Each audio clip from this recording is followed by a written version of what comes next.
So I recently did a video comparing hotel credit cards to general travel credit cards at the premium tier, and I continue to get asked about airline cards, including a conversation yesterday with a couple of guys in the Capital One Lounge in Dallas. Shout out if either of you guys are watching this video. So what I want to do today is compare the airline premium travel credit cards to those general travel credit cards and help you determine if one or the other or both may be a better fit for you. So a few things to note, all of these cards that I'm going to talk about have an annual fee in the range of $400 to $700, but with that annual fee comes things like travel credits, airport lounge access, and your top level insurances and protections. And also they include higher level welcome offers or sign up bonuses that are meant to attract you to these cards to sign up for them, but they're also meant to be used to your advantage for travel redemptions, either for free travel or heavily discounted travel. So there's a lot of information here, and I'm not necessarily the fastest talker, so I'm going to have a lot of that information on the screen and just hit on the high points. Comment down below if you have any questions or need me to elaborate on anything. So with the airline credit cards, they're co-branded between the airline and the card issuer.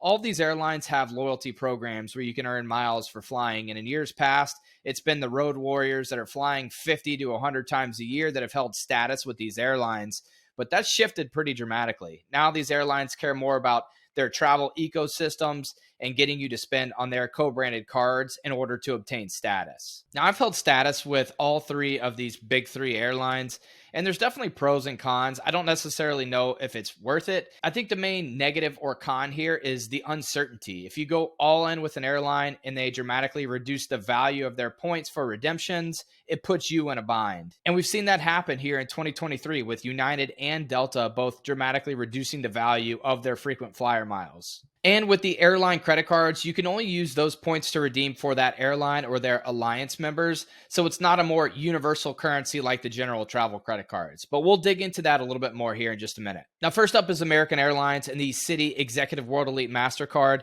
I've held this card for a number of years. This is the only premium tier card from American Airlines, the only card that grants you access to the Admirals Club lounges and has premium tier protections and benefits. Now, the executive card was recently revamped, and it now has some similarities to the premium tier American Express cards with a few monthly use it or lose it credits, including $120 from Lyft and $120 from Grubhub, and then an annual $120 credit for Avis and Budget. This card also has the largest annual fee of any airline cards at $595, but it also has the strongest miles valuation according to the Points Guy and NerdWallet at roughly a 1.5 cents per mile valuation. This card's pretty strong in earning potential on flights at 4 miles per dollar on American Airlines flights and American Airlines code share flights, and 1 loyalty point per dollar spent on American Airlines flights. Now, the loyalty points are what earns you status. The miles are what you can use for redemptions. There's also 2 potential loyalty point bonuses if you hit certain thresholds to encourage spending with the card for status chasers.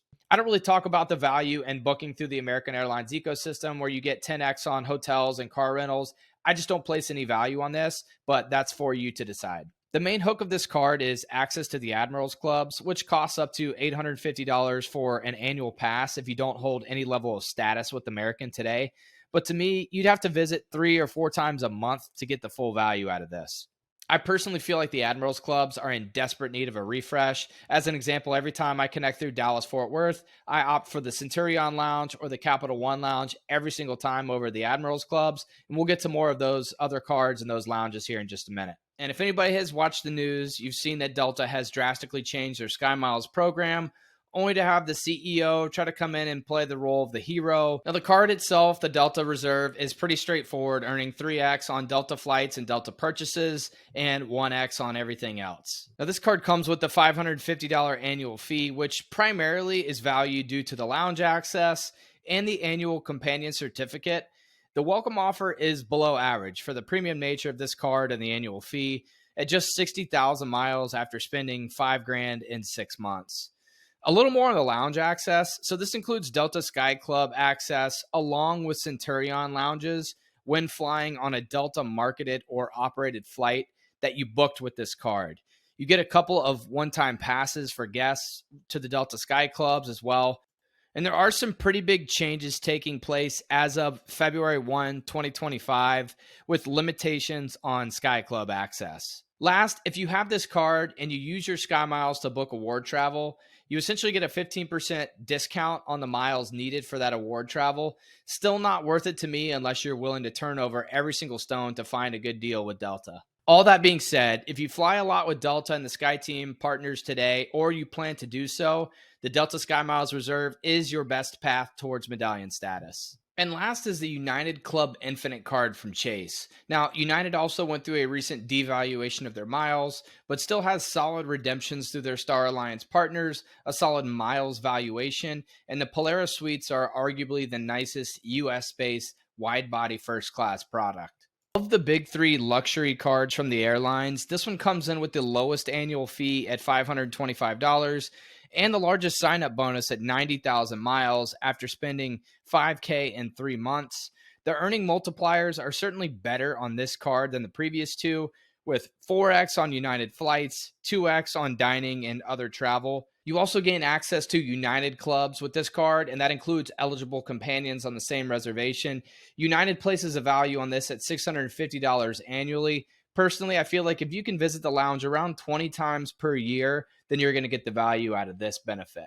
And as with the other cards, you do receive free check bags, a TSA pre-check or global entry credit, and priority boarding. But with this card, you also receive IHG Platinum Elite status.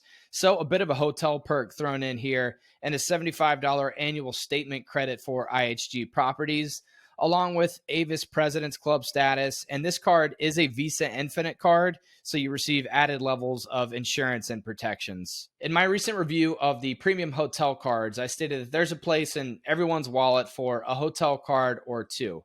I don't necessarily feel that way about the airline cards.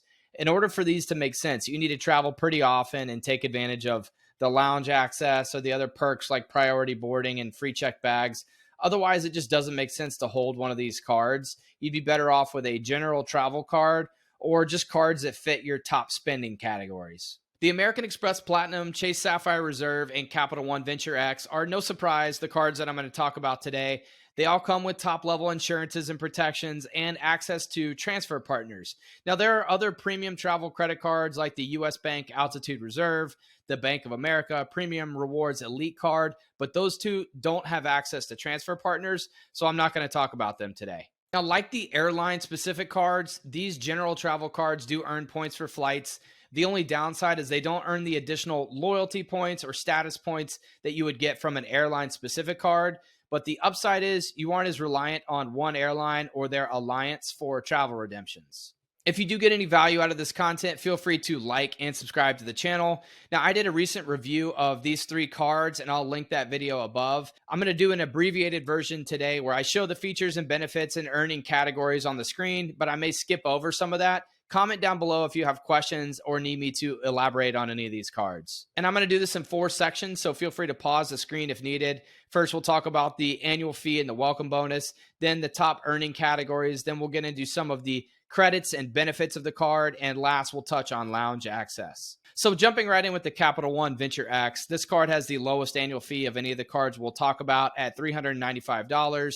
There's welcome bonus offers out there for anywhere from 70,000 to 90,000 points. The 90,000 point offer does require a referral link. You can grab mine down in the description below if it helps you out. Now jumping into the card with the highest annual fee, that being the American Express Platinum card with an annual fee of $695. There are welcome bonus offers out there anywhere from 80,000 to 150,000 points.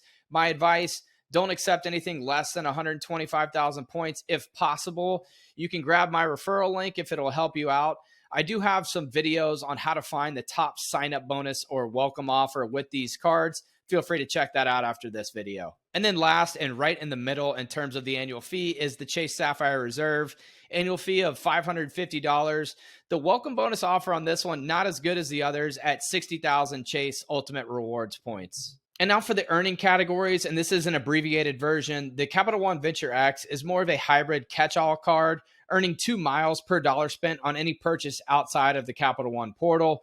The American Express Platinum really only has one superpower, and that's 5 membership rewards points per dollar on flights booked directly with an airline. And the Chase Sapphire Reserve earns better in a few more categories with 3 ultimate rewards points per dollar on dining and any travel outside of the Chase Travel Portal. For the main credits and benefits, all of these cards come with your top level insurances and protections, TSA PreCheck or global entry credits, and primary rental car coverage.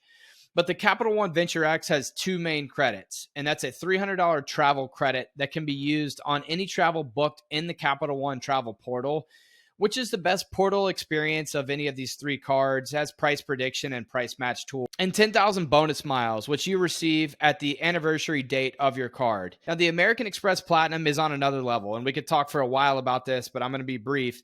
If you use any of the credits and benefits that come with this card, you're going to receive positive value, like a $200 Uber credit, $240 digital entertainment credit, a $200 hotel credit, $200 airline fee credit, TSA pre or clear credits, hotel and rental car statuses, and a lot more. All of this helps to offset the annual fee, but only if you use the credits that I just mentioned. Otherwise, you're paying a high annual fee for a card that basically only earns well on flights. And this card will also help get status with rental car companies, Hertz, Avis, and National, and gold status with Hilton and Marriott. And last, the Sapphire Reserve has a $300 travel credit that can be used outside of the Chase portal, making it the easiest credit to use of any of these cards and probably the most simplistic card to get value out of.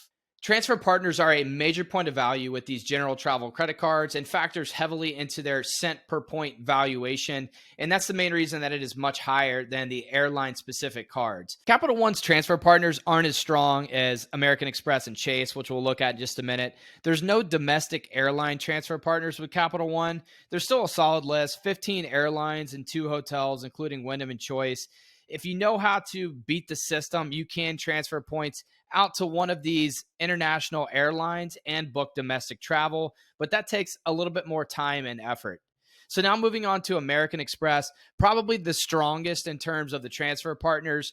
3 hotels, Hilton and Marriott being 2 of the most popular, and some domestic airlines and some of the most popular international airlines. And Chase does have some strong partners, with Hyatt being probably the main one, and also Southwest Airlines. Airport lounge access is a major hook with these cards, and starting with the Capital One Venture X, getting access to Capital One lounges, Priority Pass lounges, and Plaza Premium lounges was a major attraction for me, specifically referencing the Capital One lounges. These lounges are head and shoulders above most of the Centurion lounges and just about any other domestic lounge. The aesthetic is perfect. You can see some photos from my most recent visit there. The tapas style food options are just so much nicer than the buffet style that you see at most lounges. The draft latte and cold brew options, the craft cocktails that you get. I now make it a point to have a slightly longer connection in Dallas so that I can visit this lounge and stay a while. And you can also have up to 4 authorized users with this card for no additional fee. And they do get access to the entire lounge network and can take 2 guests. And with the American Express Platinum, I've said this before, my favorite part about this card is access to the global Centurion Lounge network. You can see there's a variety of logos on the screen here that come with this lounge network, from Centurion lounges to Escape lounges to Priority Pass and Plaza Premium. Delta, Sky Club, and Lufthansa, you need to be flying on those airlines specifically that you've booked with this card in order to visit those lounges. I think we've seen with the Centurion lounges in particular, they've had issues with overcrowding. And any of us that have been recently can attest to this. This is probably part of the reason that American Express has modified some user access and authorized user fees, along with who can access the club. And this is a major competitor to the airline-specific cards, but you need to find out where these Centurion lounges and this network is located in order to get the full value out of this. And with these 2 cards I just mentioned, I did a more detailed review on the Venture X and the AMEX Platinum that I'll link above. And last is the Sapphire Reserve. We're starting to see an increase in popularity again with this card with the Chase Sapphire Lounge network. There's really only one location in Boston right now on the domestic front, with Austin having a Sapphire Terrace. There's 5 or 6 other locations on the horizon.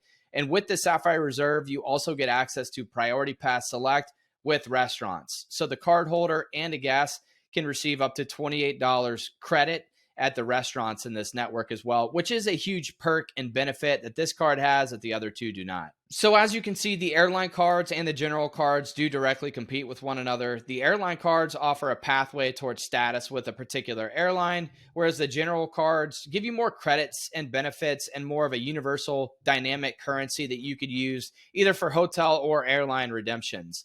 I think for you and your circumstances, it's where are you trying to travel to and how are you looking to maximize these points? And do those transfer partners align with your strategy?